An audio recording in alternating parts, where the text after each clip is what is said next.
Hey everyone, it's me, Jen, and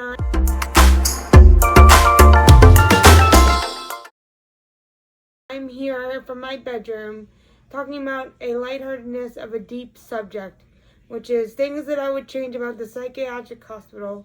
That's all they call it around here. We don't really have psych wards. At least they're usually all privately funded. Okay, or the first thing that I would change is having at least people have some access to the internet. I know that schools and libraries and maybe, any other setting that has places with people who might be vulnerable to stuff on the internet and have certain sites blocked. Or for kids, they only have certain sites for kids. So I'm sure they could manage to have some level of technology allowed in the ward, or just something, especially with things like that in the pandemic. And my really big suggestion would be have a TV in all the rooms, because I would say that it would make the patients a lot more comfortable. And I know they don't want patients not being in groups and things like that, but I really feel like having a space that is calming, where you could just relax and do your own thing. It's very hard for some people if they're going through a bad situation with their medicine, or if they are like with different abilities, like my disabilities, having trouble reading, having trouble doing things like crossword puzzles. The only thing I would do in the hospital pretty much is color. So, and yeah, I know this would take a while, and it should be at least that people could have access to technology in this day and age. But I do know one of the hospitals I've been in that has done this before. Like has like a little iPad, like an iPad, or a couple on the stand. It's kind of confusing. It's like on a stand, and you can use it, standing up, or you can pull a chair by it. You can't remove it though, so it's kind of hard to describe. Yeah, so moving on to number 2, there should be on the subject of people with differences, there should be special places for people with autism, intellectual disability, or something similar in these units. If they can't do with trying to keep the people with special needs in with the people who only have mental health needs, or not, who are not intellectually impacted by their differences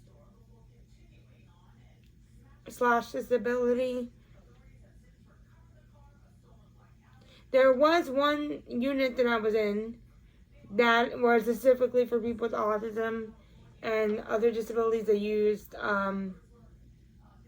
they say they used ABA, but it didn't really feel like it. It more felt like PBIS, so maybe they changed over the time they mentioned it, but I really don't know, because I was too young at the time to really care or understand it.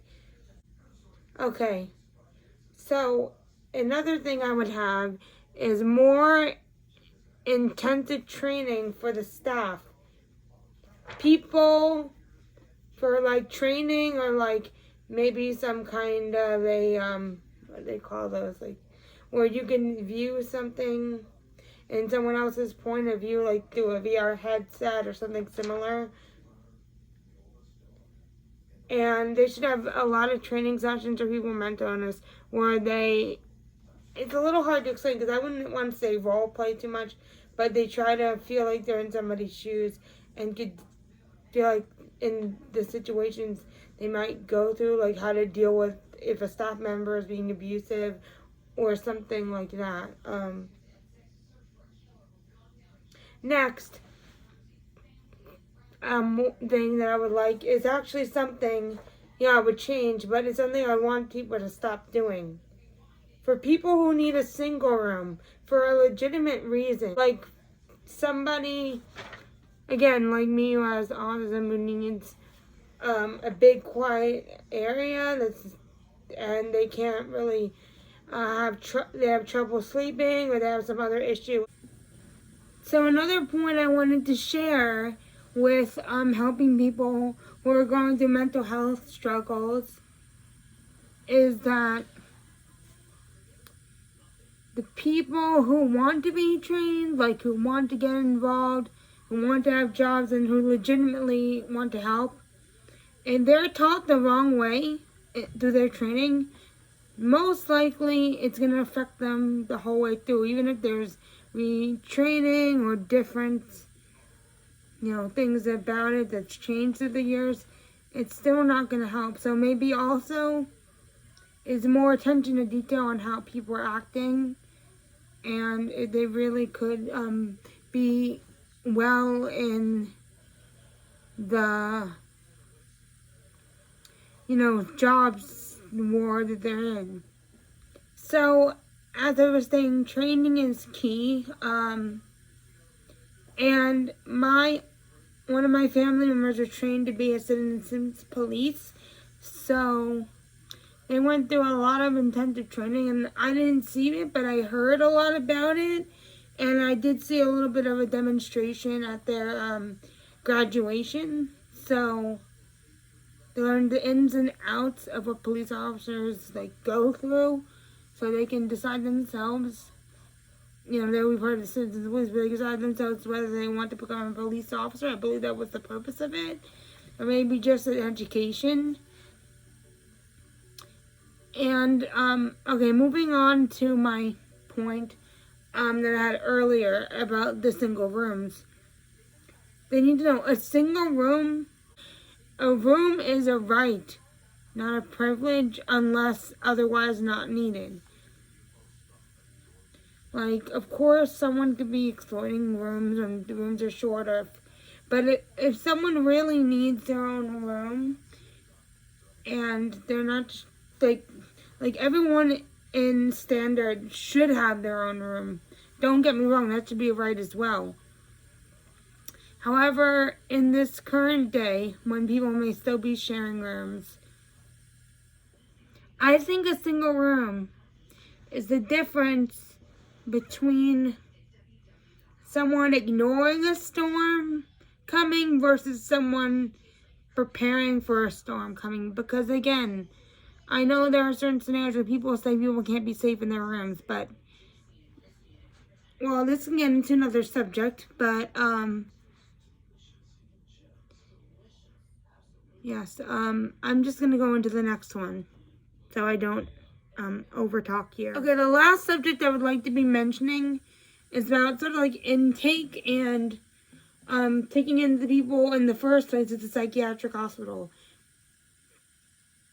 Take the right people into the psychiatric units, hospitals, etc. Requesting that they need help because of a mental issue, so that they need to be in there because they're SHing or things like that. That's different if they feel like they're just, they feel confused. And accept the fact, that they should be, if they feel like they should be, that's one thing. That's what I'm saying. Or they're taken in against their will because they're out of their danger to themselves or others, or feel like they're going to be in danger. It's hard to explain without going to a full story. But don't put people who are in a situation based off a family scenario, or a scenario where people just need more time from each other, like someone needs respite, they need a bit of a break from their caretakers. Don't do that. Okay, the last subject I would like to be mentioning is about sort of intake and taking in the people in the first place at the psychiatric hospital. Take the right people into the psychiatric units, hospitals, etc. If they're requesting that they need help, not because, if they are requesting that they need help because of a mental issue, so that they need to be in there, like because they're SHing or things like that, that's different if they feel like they're just, they feel confused and accept the fact, like, that they should be, if they feel like they should be, that's one thing. That's what I'm saying. Or they're taken in against the will because they're out of their danger to themselves or others, or feel like they're going to be in danger. It's hard to explain without going to a full story. But don't put people who are in a situation based off a family scenario or a scenario where people just need more time from each other. Like someone needs respite. They need a bit of a break from their caretakers. Don't do that.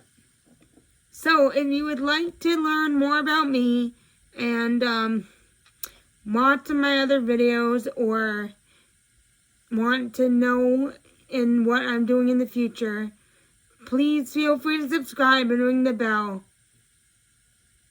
And if you want to contribute about any of this topic, please comment down below. Bye.